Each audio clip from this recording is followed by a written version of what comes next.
think about how a child grows. You see incredible leaps in development, right? Hmm. But there are also bumps along the road, maybe a fever, a bit of sickness, and of course some medicine or even a shot to help get back on track. Yeah, those growth spurts and setbacks. It might surprise you, but the world of financial markets has a similar kind of life cycle. You've got these surges of innovation, then regulation steps in as a form of necessary restraint, and sometimes we face a crisis. Often a result of how that innovation interacts with the existing system. Exactly. And frequently, that crisis becomes the spark for the next round of change.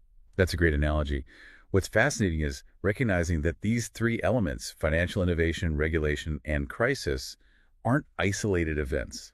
They're deeply intertwined, really forming the continuous metabolism, you could say, of the financial market. Precisely. And that's exactly what we're diving deep into today. Our goal is to uncover the fundamental connections between financial innovation, regulation, and those moments of crisis. Yeah, understanding that interplay. By understanding this interplay, we're aiming to give you a more comprehensive and insightful grasp of how the entire financial market operates. If we connect this to the bigger picture, it's about understanding the engine that powers the financial world, its inherent drive for change, and also, well, its potential vulnerabilities. So, in this deep dive, we'll be exploring this dynamic, drawing on some really compelling historical examples. We'll look at the cautionary tale of the South Sea bubble, A classic. the evolution of the U.S. financial market from its relatively freewheeling early days before the 1930s through the 1929 crash and the subsequent Glass-Steagall Act, then the period of deregulation after the 1980s leading up to the subprime mortgage crisis. We'll even examine the more recent experiences of China's financial market, particularly with the emergence of internet finance. This raises a really interesting point. What exactly is financial innovation at its core? It's not just about the latest gadgets or products, is it? You're spot on. We'll be making the case that at its heart, financial innovation is actually a revolution in thinking. A revolution in thinking. Interesting. Yeah, we'll explore how seemingly straightforward ideas like national debt and joint stock companies represented truly profound shifts in human understanding.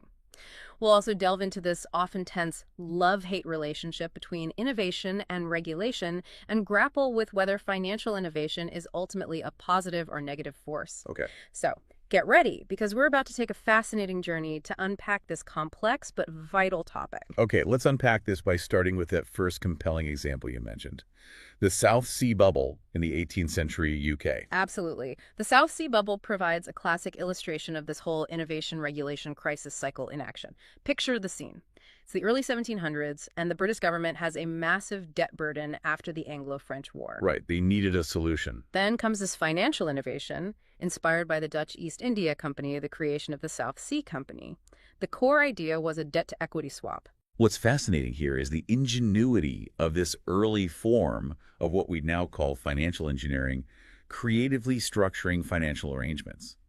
Essentially, the South Sea Company took over £9 million of British government debt A huge sum back then. and converted the government's creditors into shareholders in the company. Exactly. So overnight, the government's huge debt was reduced, and the relationship with its creditors shifted from a simple debt obligation to a shared stake in the company's potential profits and losses. A risk-profit sharing model, basically. Right. Now, this wasn't necessarily a bad idea in itself, but because the South Sea Company had done the government a solid, they received some significant benefits in return, including exclusive trading rights in South American waters. Ah, Here's where it gets really interesting. if we connect this to the bigger picture, you can see how easily the lines between public and private interests can become blurred, potentially creating an environment ripe for speculation.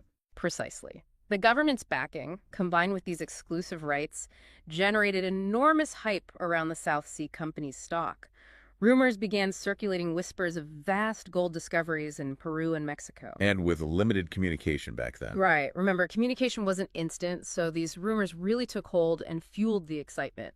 The stock price went completely wild, increasing tenfold in just 18 months to over £1,160. That figure is astonishing. You mentioned an equivalent in today's money. Right, that would be roughly £300,000 today. Just staggering. The whole of Britain seemed to go stark crazy. Even prominent figures like the King and Isaac Newton himself got caught up in the frenzy. Newton, wow. Yeah. Getting hold of South Sea Company stock became incredibly difficult. This reminds us that market psychology, the fear of missing out, That's a constant factor in financial bubbles, regardless of the era. Absolutely. And because people couldn't easily buy South Sea stock, capital started flowing into other newly formed joint stock companies. Suddenly, anything with joint stock in its name was being sought after and hyped. So a spillover effect. Exactly. Assets across Britain were rapidly being financialized and inflating like a giant balloon. Now, with all this irrational enthusiasm, calls for regulation naturally began to surface. The government, concerned about the entire economy becoming dangerously inflated, decided to intervene. And this led to the introduction of the Bubble Act in 1720. What was the main aim of this regulation? The Bubble Act was intended to address the rapid proliferation of these joint stock companies. A key provision was that any new joint stock company had to obtain a royal charter, essentially a license from the crown to operate legally. Okay, so the objective was to bring some order and control to what had become a very chaotic market. But as we often see, regulations can sometimes have unexpected consequences. Absolutely. The regulators didn't fully anticipate how much market expectations and investor sentiment drive the financial world and how quickly pessimism can spread. Overnight, a huge number of joint stock companies became illegal because they lacked this royal charter. Oh, wow. And what do you think happened to the stock prices of these suddenly illegal companies? They would have likely plummeted, triggering widespread panic selling. Exactly. Shareholders desperately tried to sell their now worthless stock, and this wave of negative sentiment spread rapidly. It wasn't just the questionable companies that were affected. Even the South Sea Company, which the government had intended to protect, was caught in the downturn. Contagion. Yes. The South Sea bubble burst dramatically. The stock price collapsed from over £1,000 to under 100 in just a few months. Newton, famously, reportedly lost a significant portion of his wealth. Even Newton got burned. Right. The entire British market was thrown into disarray and bankruptcies were widespread. And this crisis had a long-lasting effect on how the UK viewed and regulated joint stock companies, didn't it? It did. The British government, perhaps understandably after such a dramatic crash, developed a very negative view of joint stock companies for the next century. This actually led to the UK falling behind other nations in their development. However, it's interesting to note that even with this negative regulatory environment for equity markets, the need for capital didn't simply vanish. The Industrial Revolution was starting. Precisely. The Industrial Revolution was gaining momentum, requiring massive amounts of capital to fuel new industries. So even with a stagnant stock market, British investors found new ways to pool their resources. This period saw the rise of trust funds as a mechanism for the middle class to invest in the burgeoning real economy. So innovation finding another path. Exactly, a different kind of financial innovation driven by the circumstances. So what's the key insight we can draw from this historical episode for our understanding today? The South Sea bubble really clearly demonstrates this cyclical pattern we're discussing. Financial innovation creates a boom, which then often leads to regulation, which can sometimes trigger a crisis, and that crisis in turn can spur the development of new forms of innovation. That cycle. It really establishes this love-hate relationship between innovation and regulation as a central theme in financial history. The key insight here isn't just that bubbles happen, but that they often arise from seemingly ingenious innovations interacting with a regulatory environment that hasn't caught up, and how even attempts to fix things can have unintended consequences. Yeah, that really sets the stage. It's clear that this cycle of innovation, regulation, and crisis isn't unique to 18th century Britain. You mentioned that the U.S. and China offer further examples of this dynamic. Absolutely. The fundamental pattern seems to repeat itself across different times and places. Let's look at the U.S. market before the 1930s. It was largely a period of what you could call absolute liberalism, with very little in the way of financial regulation. One of the Wild West of finance. Sort of, yeah. As a result, financial innovation was happening constantly, and it triggered numerous smaller crises. Think of them like the minor illnesses a child experiences while growing up, often manageable, but a sign of ongoing development and adaptation. Little fevers, like you said earlier. And it wasn't until the profound shock of the Great Depression, 1929, that this largely hands-off approach really shifted. Exactly. The sheer scale and devastating impact of the 1929 crisis finally compelled the U.S. government to intervene significantly and establish substantial financial regulation. The landmark piece of legislation here, of course, is the Glass-Steagall Act of 1934. Right. What were the key provisions of this act that fundamentally reshaped the U.S. financial landscape? Glass-Steagall put in place some really fundamental structural changes. It mandated the separation of commercial banks from investment banks, Splitting them up? with the aim of preventing the kind of speculative activities by commercial banks that were seen as contributing to the crash. It also introduced restrictions on insider trading and established controls on interest rates. So it created a much more segmented and controlled financial system. But, as we saw with the UK after the South Sea bubble, regulation doesn't necessarily halt innovation, it often redirects it. Precisely. The decades following the implementation of Glass-Steagall became an era of financial innovation that, in many ways, sought to navigate around these new regulations. Finding ways through the rules. We saw the emergence of new financial tools and practices that gradually began to blur the lines once again between capital markets and commercial banks, effectively creating new regulatory gray areas.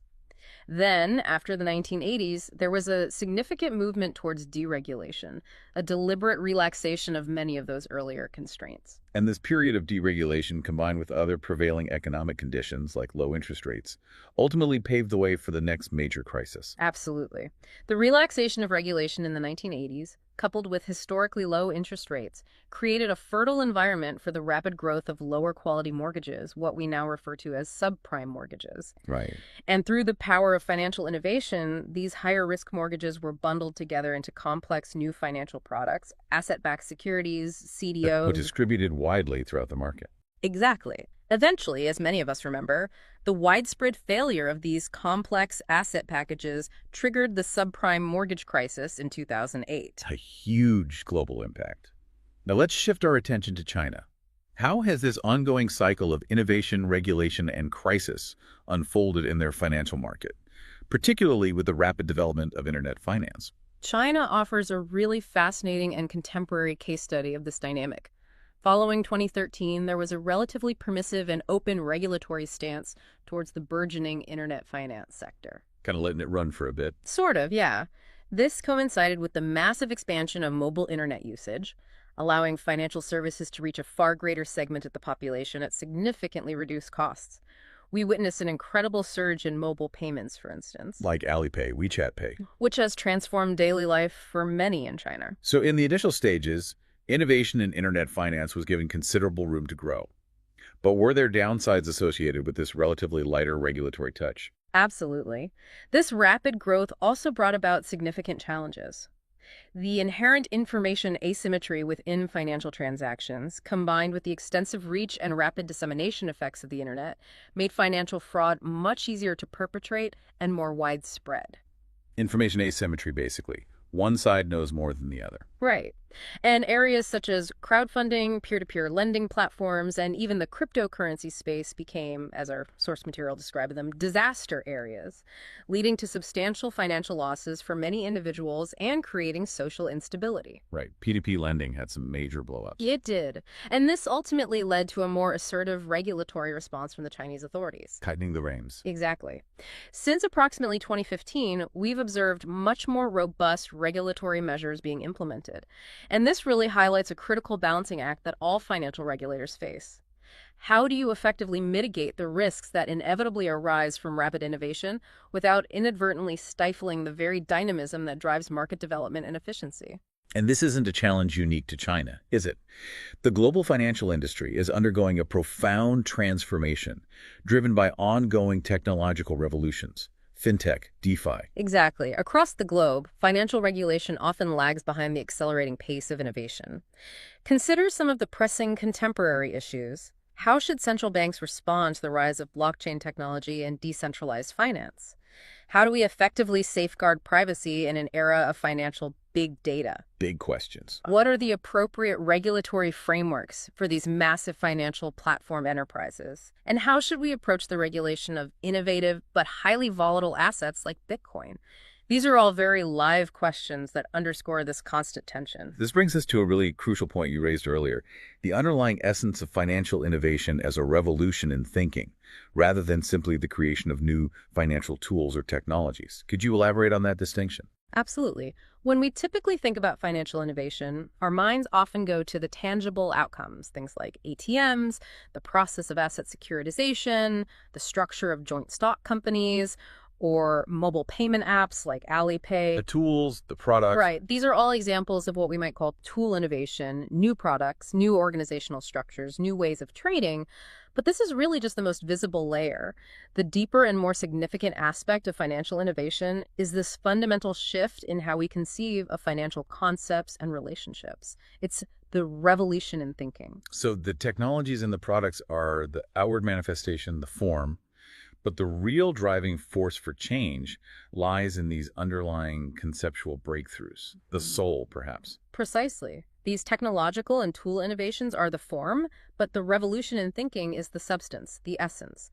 And this deeper aspect is often overlooked in mainstream discussions about finance, which is a shame because it's arguably where finance makes its most profound and lasting contributions to societal progress.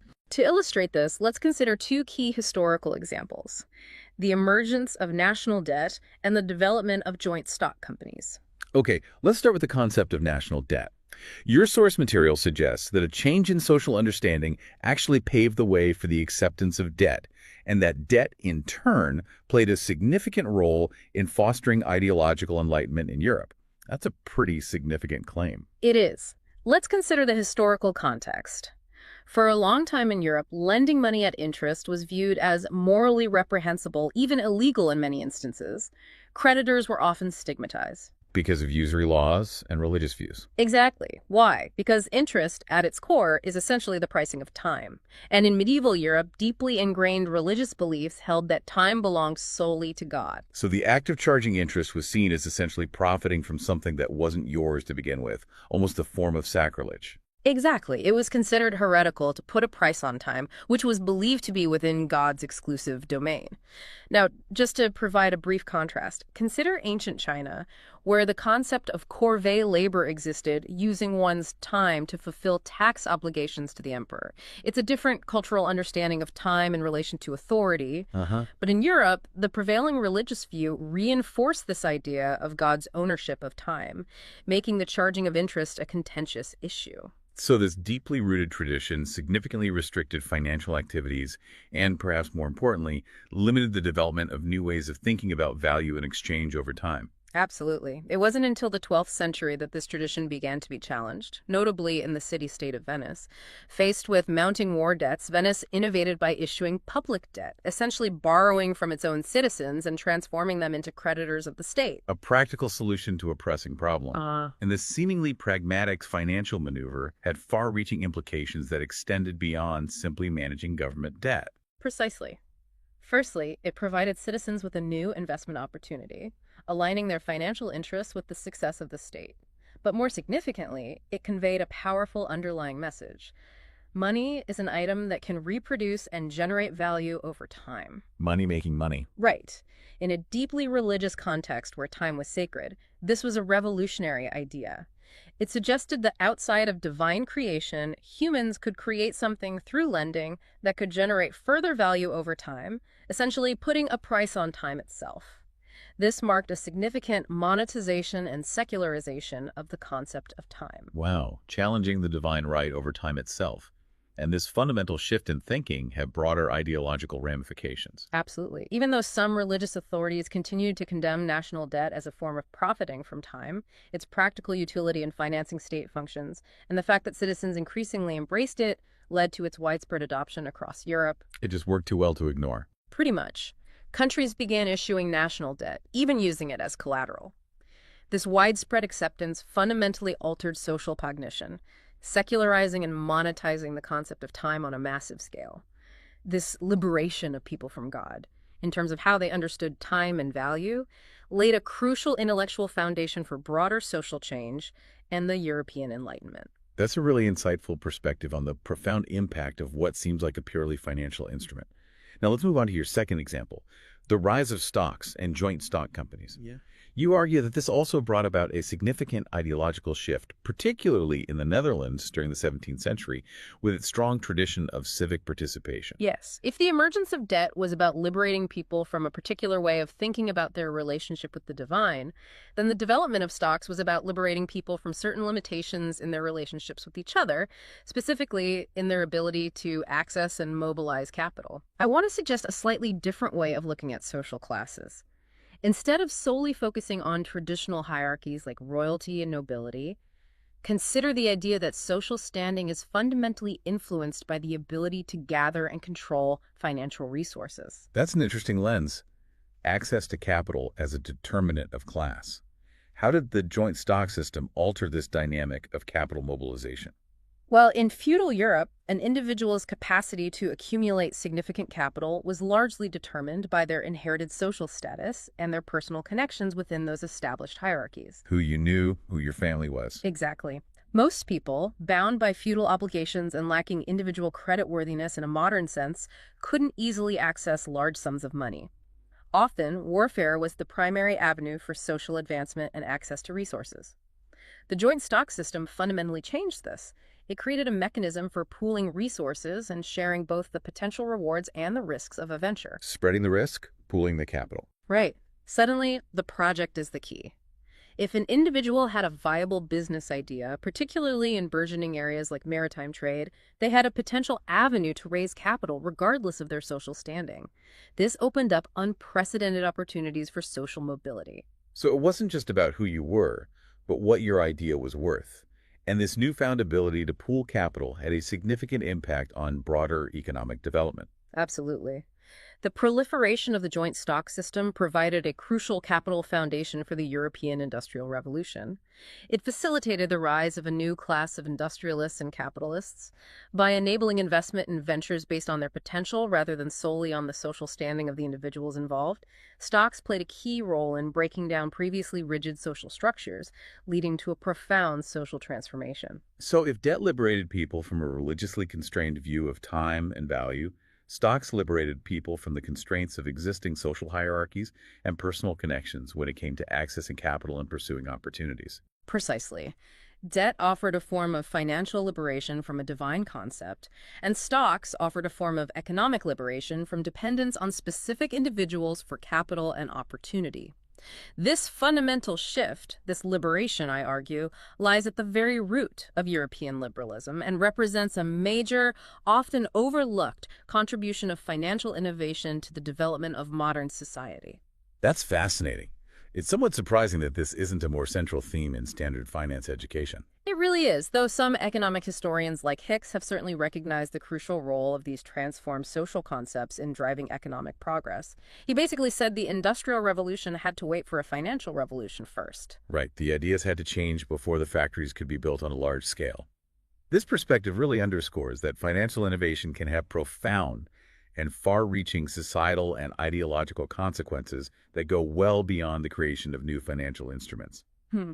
But let's shift our focus somewhat and address a more practical and immediate question. Is financial innovation ultimately a force for good or for bad? That's a really critical question to consider. Initially, we often tend to have a positive view of financial innovation, right? We think about the convenience of things like Alipay and WeChat Pay in China, or the essential role of hedging instruments and managing risks for businesses engaged in international trade, makes life easier, manages risk. Yeah, the obvious benefits. However, as we touched on earlier with Volcker's somewhat cynical view, regulatory authorities often maintain a more cautious and sometimes even critical perspective. Exactly.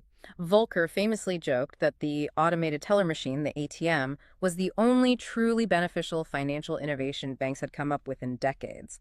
A bit harsh, maybe, but it highlights the skepticism. It does. So the fundamental question remains, is financial innovation inherently a good thing or a bad thing? And the answer, as we've been hinting throughout our discussion, really lies in that complex and often tense love-hate relationship it has with regulation. Okay. Can you illustrate this inherent duality with a specific example? You mentioned asset securitization earlier as a significant development in the U.S. financial market. Absolutely. Asset securitization in the U.S. financial market serves as a really compelling example because it had both undeniably positive motivations and ultimately contributed to very negative consequences, making it something that regulators often view with a mixture of optimism and apprehension. Happy and worried at the same time. Pretty much. On the positive side, it emerged in part to address some fundamental challenges in the post-Glass-Steagall regulatory environment, specifically the liquidity and maturity mismatch issues faced by traditional commercial banks after they were separated from investment banking activities. Remind us briefly about that maturity mismatch issue and why it was a concern. Sure. Banks primarily take in deposits that are relatively short-term. Depositors can withdraw their funds on demand, right? Hmm. However, banks also make loans that are typically much longer term, like mortgages that can last for 30 years. This difference in the time horizon between the bank's liabilities, deposits, and its assets, loans, creates a potential liquidity risk. If a large number of depositors want their money back at the same time, the bank might not have enough liquid assets readily available because they're tied up in long-term loans. Right, the classic bank run scenario. Exactly. Asset securitization offered a mechanism to alleviate this. Essentially, these longer-term loans are pooled together, the stream of interest payments from these loans becomes a predictable cash flow, and then new securities bonds are issued against this cash flow and sold to investors in the capital market. So it essentially transforms these less liquid, longer-term assets into more liquid, tradable securities, turns loans into bonds. Precisely. This process unlocked the capital tied up in these long-term assets, allowing for a more continuous flow of funds and significantly expanding the size and depth of the U.S. financial market. You can see why regulators might initially view this as a beneficial innovation. Yeah, freeing up capital, increasing liquidity, sounds good. However, there was a significant downside. This connection between the bond market and commercial banks, facilitated by asset securitization, created a new regulatory challenge. The existing regulations designed for traditional banks and for the capital markets weren't perfectly suited to this hybrid type of financial product and the complex ecosystem that grew around it. Kind of fell between the cracks of existing rules. Right. And within this evolving regulatory landscape, further, more complex innovations began to emerge. Exactly. We saw the proliferation of increasingly complex and highly leveraged instruments like resecuritization, packaging securities into new securities, and various forms of derivatives, all operating within what became a relatively less supervised shadow banking system. Shadow banking outside the traditional regulated sphere. Right. The scale of this market grew enormously. Asset securitization eventually represented over 30% of the entire U.S. financial market. And as these product chains became longer and more opaque, it became increasingly difficult for investors and even regulators to truly understand the underlying quality and risk of the original assets, those initial mortgages, for instance. Hard to see what was really inside the package. Very hard. And as we all know, the widespread failure of these complex securitized products played a central role in the 2008 subprime mortgage crisis. So a financial innovation that initially aimed to improve market efficiency ultimately contributed to systemic risk in the absence of adequate and adaptable regulation. You mentioned other financial innovations like money market funds and high-yield junk bonds as also arising from this interplay. Right. Many of these innovations emerged from this constant push and pull between market participants seeking higher returns and regulators attempting to maintain market stability. The inherent paradox is that innovation drives market expansion and offers new opportunities, but it also frequently seeks to circumvent existing regulations in the pursuit of greater profitability. Finding the loopholes or just operating where rules haven't caught up yet. Exactly, which can create unforeseen vulnerabilities and the potential for instability. I really like the analogy from our source material that describes financial innovation as a smart but naughty child.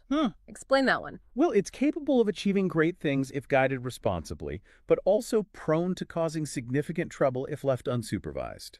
That makes sense. And the regulatory response often seems to oscillate between periods of stricter rules following a crisis and periods of deregulation aimed at encouraging market activity and growth. Exactly, it's this ongoing cycle. Let's go back to China's experience with internet finance. The initial relatively hands-off approach certainly fostered rapid growth and the widespread adoption of mobile payments, which has clear benefits for consumers. Huge convenience. But it also created a breeding ground for financial fraud in areas like crowdfunding and peer-to-peer lending due to the information gap between platforms and users and the rapid spread of information online. This resulted in significant financial losses for many and led to social unrest, ultimately necessitating the significant regulatory crackdown we've seen since 2015. That painful rectification period. Right. It's a perfect illustration of how innovation can be a double-edged sword. And as technological advancements continue at an ever-increasing pace, AI and finance, quantum computing potentially impacting cryptography, this fundamental challenge of balancing the potential benefits of financial innovation with the need to mitigate the associated risks is only going to become more complex for regulators worldwide. Absolutely. The core question remains, how do we ensure that financial innovation ultimately serves the real economy and promotes broader social well-being while effectively minimizing its potential negative consequences. Financial innovation is not going to stop. Technological progress guarantees that. No stopping it. Therefore, we need to be continuously exploring new regulatory approaches and concepts to adapt to this constantly evolving landscape. So to recap our deep dive today, we've explored the recurring cycle of financial innovation, regulation, and crisis, using compelling historical examples like the South Sea Bubble and the more recent experiences of the U.S. and China. We've also delved into the concept of financial innovation as a fundamental shift in thinking, illustrated by the transformative impact of debt and stocks, That revolution in thinking. and highlighted the inherent love-hate dynamic that exists between innovation and regulation. And the real takeaway here, the aha moment, is hopefully gaining a deeper appreciation for this ongoing interplay and understanding its historical roots. It provides, I think, a much more profound and nuanced perspective on how financial markets evolve and function. Right. It's not just random events. There's a pattern, a dynamic at play. Huh. This leads to a crucial question for you to consider. Given the ever-accelerating pace of technological innovation within the financial sector, how can regulatory frameworks adapt and evolve to effectively foster beneficial innovation while proactively mitigating systemic risks in the years ahead? Yeah, that's the multi-trillion-dollar question, isn't it? It really is. Yeah. It's about finding that critical balance between enabling progress and ensuring stability in an increasingly complex financial world. Something to definitely keep thinking about.